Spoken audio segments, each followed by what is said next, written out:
Hello నమస్తే. ఈరోజు topic వచ్చేసి ఆంధ్రప్రదేశ్లో అయితే డిప్యూటీ సీఎం పదవి అనేది ఒక రచ్చ నడుస్తుంది. ఈ కూటమిని ఎన్ని రోజులు వైసీపీ విడగొట్టాలని చూస్తుందని చెప్పి ఇరు పార్టీల కార్యకర్తలు విమర్శించేవాళ్ళు. కానీ ఇప్పుడు కూటమి నేతలే కూటమిని విచ్ఛిన్నం చేస్తున్నారా, లోకేష్ గారిని డిప్యూటీ సీఎం చేయాలని చెప్పి టీడీపీ కార్యకర్తలు నాయకులు అంటున్నారు. లోకేష్ గారిని డిప్యూటీ సీఎం చేస్తే తప్పేంటి? అదేవిధంగా పవన్ కళ్యాణ్ గారి వల్ల డిప్యూటీ సీఎం పదవికి పేరు వచ్చిందా, లేదంటే డిప్యూటీ సీఎం పదవి వల్ల పవన్ కళ్యాణ్ గారికి పేరు వచ్చిందా? ఒకవేళ లోకేష్ గారిని డిప్యూటీ సీఎంగా నియమిస్తే చంద్రబాబు నాయుడు గారు, పవన్ కళ్యాణ్ గారు, అదేవిధంగా ముఖ్యంగా ప్రజలు ఒప్పుకుంటారా? ఒకవేళ లోకేష్ గారు డిప్యూటీ సీఎం అయితే కేంద్రంలో పవన్ కళ్యాణ్ గారి కంటే ఎక్కువగా ప్రాధాన్యత లోకేష్ గారికి పెరుగుతుందా అనేది ఈరోజు మన టాపిక్లోకి వెళ్ళబోయే ముందు దయచేసి ఒక లైక్ ఇవ్వడం మర్చిపోకండి. వీడియో పూర్తి అవ్వండి, నచ్చితే సబ్స్క్రైబ్ చేసుకోండి. చలో టాపిక్లోకి వెళ్దాము. ఈరోజు టాపిక్ వచ్చేసి గత కొద్ది రోజుల నుంచి లోకేష్ గారిని డిప్యూటీ సీఎం చేయాలి అని చెప్పేసి డిమాండ్ అయితే చాలా బలంగా వినబడుతుంది. నేరుగా ఆ పార్టీ నాయకులు సైతం బహిరంగంగా లోకేష్ గారిని డిప్యూటీ సీఎం చేయాలని చెప్పి మాట్లాడుతున్నారు. సో డిప్యూటీ సీఎం లోకేష్ గారిని చేయాలని చెప్పేసి ఎవరు అనుకున్నా దానిలో తప్పు లేదు. ఇంకో డిప్యూటీ సీఎం అంటే ఒక్కరే కాదు, గతంలో ఇద్దరు ముగ్గురు ఉన్న సందర్భాలు కూడా ఉన్నాయి. కానీ ఇప్పుడు ఏమైందంటే పవన్ కళ్యాణ్ గారు పొత్తు ధర్మంలో భాగంగా చంద్రబాబు నాయుడు గారిని, బీజేపీని కలిపి పొత్తులో కీలకంగా పవన్ కళ్యాణ్ గారు మారిండు. కాబట్టి చంద్రబాబు నాయుడు గారు ముఖ్యమంత్రి అయిండు, పవన్ కళ్యాణ్ గారు సీటు త్యాగం చేసిండు. అదేవిధంగా పవన్ కళ్యాణ్ గారు ఈ విజయంలో కీలక పాత్ర పోషించిండని స్వయంగా చంద్రబాబు నాయుడు గారే 100 సార్లు చెప్పిండు. అదేవిధంగా పవన్ కళ్యాణ్ గారికి సముచిత స్థానాన్ని కల్పిస్తూ డిప్యూటీ సీఎం పదవి ఇచ్చారు. దాంతోపాటు పంచాయతీ మనందరికీ తెలుసు, రకరకాలుగా కేటగిరీలకు సంబంధించి ఆయన నియమించడం జరిగింది మంత్రిగా. సో అవన్నింటితో పాటు డిప్యూటీ సీఎం పదవి అనేది ఒకప్పుడు మనందరికీ తెలుసు. డిప్యూటీ సీఎం అంటే మనందరం పెద్దగా పట్టించుకునే వాళ్ళం, కొందరికైతే ఆ డిప్యూటీ సీఎం పదవి ఉంటుందని కూడా కొంతమంది తెలియదు. కానీ పవన్ కళ్యాణ్ గారు ఎప్పుడైతే డిప్యూటీ సీఎం అయిండో ఆ డిప్యూటీ సీఎం అనే పదవికి పవన్ కళ్యాణ్ గారు పేరు తెచ్చిండు.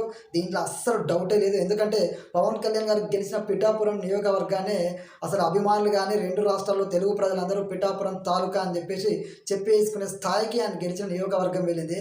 అలాంటిది పవన్ కళ్యాణ్ గారికి పదవి ఉన్నా లేకున్నా మన అందరికీ తెలుసు ఎలాంటి క్రేజ్ ఉంటుంది అనేది. డిప్యూటీ సీఎం పదవికి పవన్ కళ్యాణ్ గారి వల్లనే వన్నె వచ్చింది, పేరు వచ్చింది, దాంట్లో డౌట్ లేదు. కానీ ఇప్పుడు కొంతమంది లోకేష్ గారిని డిప్యూటీ సీఎం చేయాలంటారు. దాంట్లో కూడా తప్పు లేదు. ఎందుకంటే లోకేష్ గారిని డిప్యూటీ సీఎం చేయడం వల్ల, లోకేష్ గారిని సీఎం చేయడం వల్ల పవన్ కళ్యాణ్ గారికి అయితే వచ్చిన నష్టం లేదు, చేసుకోవచ్చు. కానీ పవన్ కళ్యాణ్ గారికి ఉండే పేరు, పవన్ కళ్యాణ్ గారికి ఉండే స్థాయి పవన్ కళ్యాణ్ గారికి ఉంటుంది, లోకేష్ గారికి ఉండే స్థాయి, లోకేష్ గారికి ఉండే పేరు లోకేష్ గారికి ఉంటుంది తప్ప దీన్ని ఇరు కార్యకర్తలు, ఎందుకంటే వైసీపీ వాళ్ళు ఇన్ని రోజులు మమ్మల్ని విడగొడుతున్నారు, పొత్తును విడగొట్టాలని చూస్తున్నారని మాట్లాడిన ఇరు పార్టీల కార్యకర్తలు నాయకులు ఈ రోజు వీళ్ళే గందరగోళాన్ని క్రియేట్ చేసుకోవడం, ఆ డిప్యూటీ సీఎం పదవి అనేది ఒక మాయాజాలం లెక్క. ఎందుకంటే లోకేష్ గారికి చాలా రకాల పదవులు ఉన్నాయి. ఐటీ మినిస్టర్గా ఉన్నారు, ఎడ్యుకేషన్ మినిస్టర్గా ఉన్నాడు, పవన్ కళ్యాణ్ గారు పంచాయతీ మినిస్టర్గా ఉన్నారు, రూరల్ డెవలప్మెంట్లో ఉన్నారు, అదేవిధంగా సైన్స్ అండ్ టెక్నాలజీ. ఈ విధంగా చెప్తే పవన్ కళ్యాణ్ గారికి ఉన్నాయి.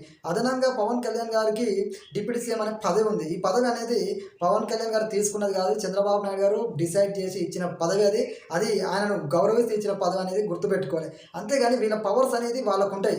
లోకేష్కి ఒక ముఖ్యమంత్రి కొడుకు, అదేవిధంగా ఐటీ మినిస్టర్, ఎడ్యుకేషన్ మినిస్టర్, ఆయన పవర్స్ ఆయనవే, ఈయన పవర్స్ ఈయనవే. కాకపోతే డిప్యూటీ సీఎంగా పవన్ కళ్యాణ్ ఉండేసరికి అదే ప్లేస్లో ఇంకో నియమిస్తారా? ఎందుకంటే పవన్ కళ్యాణ్ పొత్తులో నెంబర్ 1గా ఉన్నాడు, కేంద్ర స్థాయిలో పొత్తును ఒప్పించి నిలబెట్టిండని చెప్పేసి జన సైనికుల్లో ఉంది. దానివల్ల ఇక్కడ కొంచెం గ్యాప్ ఏర్పడుతుంది, మళ్ళీ డిప్యూటీ సీఎం పదవి ఏంటి అని చెప్పేసి. కానీ డిప్యూటీ సీఎం పదవి వల్ల పవన్ కళ్యాణ్ గారు తగ్గిపోతారని లోకేష్ గారికి ఇవ్వడం వల్ల అనుకోవడం అయితే మూర్ఖత్వమే. పవన్ కళ్యాణ్ గారికి ఉండే స్థాయి పవన్ కళ్యాణ్ గారికి ఉంటుంది, లోకేష్ గారికి ఉండేది లోకేష్ గారికి ఉంటుంది. గమనించుకోవాలి. దయచేసి పొత్తును వాళ్ళెవరో విడగొట్టడం కాదు, మీకు మీరే పొత్తును కూటమి ఈ పొత్తును విడగొట్టే విధంగా మీ ఆలోచనలు, మీ మాటలు కార్యకర్తల్లో ఇరు పార్టీల కార్యకర్తలు కొట్టుకునే విధంగా ఉన్నాయనేది నాయకులు గమనించాలి. బాధ్యతగా ఉండాల్సిన నాయకులు ఇలాంటి స్టేట్మెంట్ ఇవ్వడం వల్ల పొత్తు అనేది 10 సంవత్సరాలు 15 సంవత్సరాలు ఉండాలని చెప్పేసి అటు చంద్రబాబు నాయుడు గారు, ఇటు పవన్ కళ్యాణ్ గారు వారిద్దరి సాన్నిహిత్యం అసలు ఏ విధంగా ఉందో మన అందరికీ తెలుసు, ఎంత గౌరవాన్ని ఇచ్చిపుచ్చుకుంటున్నారు. కానీ ఇక్కడ కొంతమంది చేసే కామెంట్స్ వల్ల ఖచ్చితంగా ఇది పొత్తుకు ఇబ్బంది కలిగే అదే ఉంటుంది, గుర్తుపెట్టుకోండి. మరొక విషయం ఏంటంటే డిప్యూటీ సీఎంగా ఇప్పుడు మన లోకేష్ గారిని నియమిస్తే పవన్ కళ్యాణ్ గారికి కేంద్ర స్థాయిలో ఎంత విలువ ఉంటుందో మన అందరికీ తెలుసు. ఎందుకంటే మొన్న మోడీ గారు వస్తే పవన్ కళ్యాణ్ గారు, చంద్రబాబు నాయుడు గారు, అదేవిధంగా మోడీ గారు ముగ్గురు కలిసి రోడ్ షో చేశారు, ముగ్గురు కలిసి స్టేజ్ ఎక్కి అభివాదం చేశారు. వాళ్ళ ముగ్గురు కలయికనే ఇక్కడ ఎన్డీఏ అలయన్సే వస్తుంది తప్ప ఇప్పుడు లోకేష్ గారు ఒకవేళ డిప్యూటీ సీఎం అయితే పవన్ కళ్యాణ్ గారిని పక్క పెట్టి చంద్రబాబు నాయుడు గారు, మోడీ గారు, అదేవిధంగా లోకేష్ గారు అభివాదం చేస్తూ ప్రజల్లో ముందుకెళ్తారు అనుకోవడం మూర్ఖత్వం. ఎందుకంటే పొత్తు కూటమిని పవన్ కళ్యాణ్ లేకుండా ప్రజలైతే హర్షించరు. ఇది వాళ్ళకి అందరికీ తెలిసిన విషయమే. ఎందుకంటే పవన్ కళ్యాణ్ గారు ఏదో ఒక లొకేషన్ డిప్యూటీ సీఎం చేసి పవన్ కళ్యాణ్ పక్కన పెడతారు అని కొంతమంది భ్రమలో ఉన్నారు. అది ఎప్పటికీ జరగదు. దానికి చంద్రబాబు నాయుడు గారు అస్సలు ఒప్పుకోరు. ఎందుకంటే ఈ పొత్తులో పవన్ కళ్యాణ్ బయటికి వెళ్తే నష్టపోయేది ఎవరనేది కూడా మనందరికీ తెలుసు. అది జనసేన కంటే ఎక్కువగా టీడీపీకి నష్టం చేసే అవకాశం ఉంటుంది. అది కూడా గమనించాలి. అంతేగాని లోకేష్ గారు కూడా నేను డిప్యూటీ సీఎం అవుతా అని చెప్పి ఆయన ఏం అనట్లేదు. అది సందర్భం వచ్చినప్పుడు రెండు పార్టీల అధినేతలు నిర్ణయించుకొని ఎవరిని ఎక్కడ నియమించాలి, ఎవరికి ఎలాంటి సంస్థ గౌరవం ఇవ్వాలి అని చెప్పేసి ఆలోచిస్తారు తప్ప ఈ మధ్యలో ఇవన్నీ చేయడం వల్ల గందరగోళం. డిప్యూటీ సీఎం అంటే లోకేష్ గారు డిప్యూటీ సీఎం చేసినా సీఎం చేసినా ఆయన స్థాయి ఆయనకే ఉంటుంది. కానీ ఆయన ఏం పవన్ కళ్యాణ్ అవ్వలేడు కదా. ఎందుకంటే పవన్ కళ్యాణ్ పదవి ఉన్నా లేకున్నా పవన్ కళ్యాణ్ గారి క్రేజ్ ఏంది, పవన్ కళ్యాణ్కి వచ్చే జనం క్రౌడ్ ఎలా ఉంటుంది, ఆయన పేరు వినపడితే వచ్చే శబ్దం ఎలా ఉంటుంది మన అందరికీ తెలుసు. అదేవిధంగా లోకేష్ గారు ఒక పార్టీ, పెద్ద పార్టీ, సీనియర్ ఎన్టీఆర్ పెట్టిన పార్టీ, చంద్రబాబు నాయుడు గారు 4 సార్లు ముఖ్యమంత్రిగా ఉన్న పార్టీ, లోకేష్ గారు ఆల్రెడీ ఐటీ మినిస్టర్గా ఎంతమంది చేసిండు. ఇప్పుడు వివిధ శాఖల్లో చంద్రబాబు నాయుడు గారి తర్వాత లోకేష్ గారు ఎంత అనుభవంతో ఆల్రెడీ ఆయన చంద్రబాబు నాయుడు గారి తర్వాత ఎంతటి స్థాయిలో ఆయన వెళ్తున్నారని మనకు తెలుసు. సో అలాంటి వ్యక్తులను మనం పవన్ కళ్యాణ్ని, లోకేష్ గారిని వాళ్ళు బాగానే ఉంటున్నారు. కూటమి 15 ఏళ్ళు ఉండాలని కోరుకుంటున్నారు.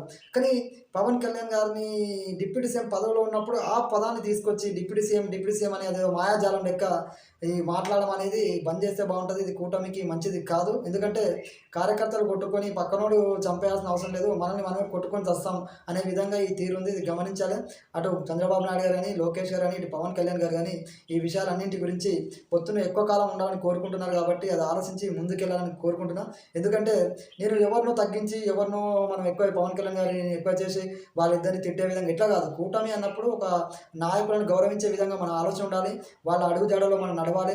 ఎవరో సోషల్ మీడియాలో ఫేక్ అకౌంట్లో లేకపోతే వాస్తవంగానే ఓ నాయకుడు అన్నాడని ఇంకో నాయకుడు అని చెప్పి పట్టించుకోదు. ఎందుకంటే అటు టీడీపీ వాళ్ళైతే చంద్రబాబు నాయుడు గారు అని, లోకేష్ గారు చెప్పిన మాటలు వినాలి. ఇటు జన సైనికులు అయితే పవన్ కళ్యాణ్ గారు ఏ మాట చెప్తే ఏ మార్గంలో వెళ్తుండో అది గ్రహించుకొని వెళ్ళాలి. కానీ ఎవరో ఏదో మాట అన్నారని చెప్పేసి కూటమికి విచ్ఛిన్నం చేయొద్దు. నాయకులు గమనించాలి. కూటమి కలకాలం ముందుకెళ్ళాలంటే నాయకులు ఖచ్చితంగా ఒక బాధ్యతగా ఉండాలి, బాధ్యత మెలగాలి. దయచేసి ఏదైనా కామెంట్ చేసే ముందు 1కి 10 సార్లు ఆలోచించుకోండి. ఒక మాట అనడం ఈజీ కానీ తిరిగి తీసుకోవడం కష్టం, అది గ్రహించండి. ఒకవేళ పవన్ కళ్యాణ్ గారి దాకా వెళ్తే, పవన్ కళ్యాణ్ గారు ఆలోచన శైలి మారితే, కూటమి విడిపోతే పరిస్థితి ఎలా ఉంటుందో కూడా ఆలోచించుకోండి. ఎందుకంటే ఇది ఇద్దరికి మంచిది కాదు, రాష్ట్ర అభివృద్ధికి ఇది ఏమాత్రం మంచిది కాదనేది గ్రహించాలి. జై హింద్.